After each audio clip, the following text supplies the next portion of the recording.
ప్రారంభంలో వివాదాల విషయంలో మీరు జాగ్రత్త తీసుకోకపోతే నా పిల్లలారా, వివాదాలు లేకుండా ఎవరికీ లేవు. ఏమంటే నాకు వివాదం లేదంటే నన్ను చేయొద్దండి. ప్రపంచంలో ఏ మనిషి చేయత్తలేడు. చివరికి బడికి వెళ్ళే పిల్లలకి సైతం గొడవలు వాళ్ళకి.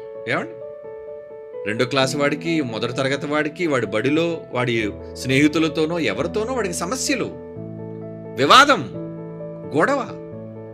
చిన్ననాటి నుంచే వివాదాలకు వాళ్ళు ఆధారంగా మారిపోయారు. ఇక పెద్దవాళ్ళు అంటారా, ఇక నేను చెప్పనవసరం లేదు.